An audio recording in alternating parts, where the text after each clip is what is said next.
नमस्कार दोस्तों। यूपी के बदायूं शहर में डबल मर्डर केस हुआ, जहां साजिद नाम का एक आरोपी दो बच्चों आयुष और अहान के गला रेत कर निर्मम हत्या कर दी। हम पूछना चाहते हैं, जितने भी भारत में मुसलमान जनता रहती है, हम उनसे ये पूछना चाहते हैं कि इन्हीं दो बच्चों की वजह से मुसलमान सुरक्षित नहीं थे? क्या इन्हीं दो बच्चों के से जो ओवैसी साहब कहते हैं कि भारत में मुसलमान सुरक्षित नहीं है क्योंकि मुसलमान अल्पसंख्यक है, क्या इन्हीं दो बच्चों की वजह से आपको परेशानी हो रही थी? क्या इन्हीं दो बच्चों की वजह से पूरे भारत के मुसलमान वासी असुरक्षित नहीं थे? हम पूछना चाहते हैं कि इन दोनों बच्चों का कसूर क्या था जो इनकी इस तरह से हत्या कर दी गई? जो नेता आकर भाषण देकर चला जाता है कि मुसलमान सुरक्षित नहीं है, हिंदू सुरक्षित नहीं है, ये हो गया। ये भारत में आम जनता के बीच में जिस तरह से फूट डाला जाता है हिंदू और मुसलमान के नाम पर, ये मीडिया जिस तरह से, गोदी मीडिया जिस तरह से फूट डालती है आम जनता के बीच में कि इन्हीं दो बच्चों की वजह से भारत में सारे मुसलमान सुरक्षित नहीं थे, या भारत में जितने भी हिंदू सुरक्षित नहीं थे, क्या इन्हीं दोनों बच्चों की वजह से ये सब हुआ? इन दोनों बच्चे की जिस तरह से हत्या कर दी गई, आप वो सोच कर देखिए भारत में की स्थिति क्या है। आप कहते हैं कि मुसलमान सुरक्षित नहीं, हम तो कहते हैं कि हिंदू सुरक्षित नहीं। आप तो वोट पा लीजिएगा, आपका बेटा आराम से एसी में बैठा होगा, चाहे जहां भी बैठा हो, लेकिन इन दोनों बच्चों का क्या कसूर था?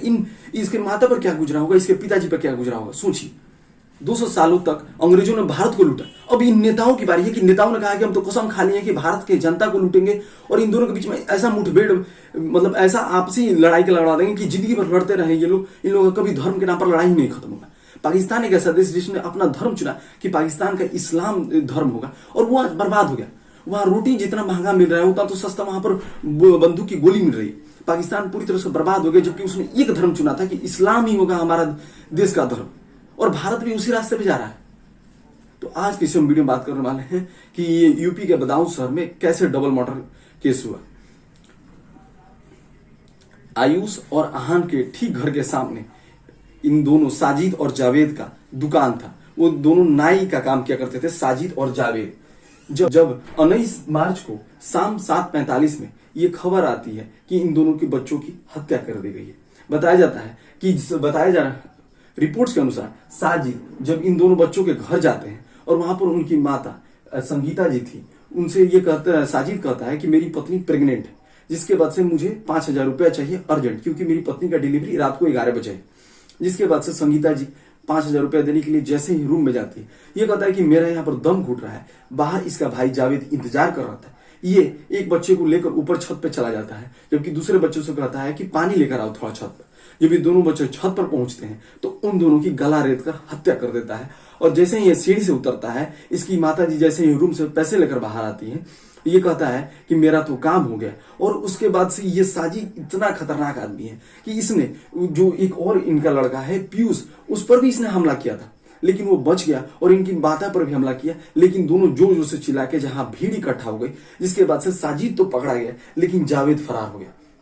साजिद के पकड़े जाने पर लोगों ने पुलिस को जैसे ही सौंपा, इसने भी फायरिंग करना शुरू किया, जिसके बाद से पुलिस के एनकाउंटर में साजिद मारा गया, लेकिन जावेद फरार हो गया। लेकिन अभी जावेद भी पुलिस की गिरफ्त में आ चुका है। जावेद का कहना है कि ये मेरे भाई की मान नहीं क्या मानसिकता थी, क्या विचारधारा थे। वहां पर हमारे जो इन बच्चों के हत्या हुए, उनके घर से हमारे काफी अच्छे ताल्लुकात थे, लेकिन मेरे भाई के दिमाग में क्या चल रहा था ये हमको नहीं मालूम है कि उसने एक ऐसा कांड कर दिया जिसके चलते पूरा भारत शर्मसार हो गया। सोचिए, अगर ये घटना किस प्रकार से घटना है। रवीश कुमार जी जैसे ही दिल्ली में एक नमाज पढ़ रहे व्यक्ति पर दिल्ली पुलिस वाले ने जैसे ही लात चलाए, रवीश कुमार जी ने उस न्यूज के आधे घंटे बाद ही यूट्यूब पर वीडियो बना दी और कहा कि देखिए ये इस तरह से भारत में हो रहा है। तो यहाँ पर अभी तक रवीश कुमार जी की नजर क्यों नहीं पड़ी? आप तो कहते हैं कि हम बहुत अच्छे पत्रकार हैं, हम ध्रुव राठी जी से भी आवेदन करना चाहते हैं कि आप इन सब मामले पर वीडियो बनाइए।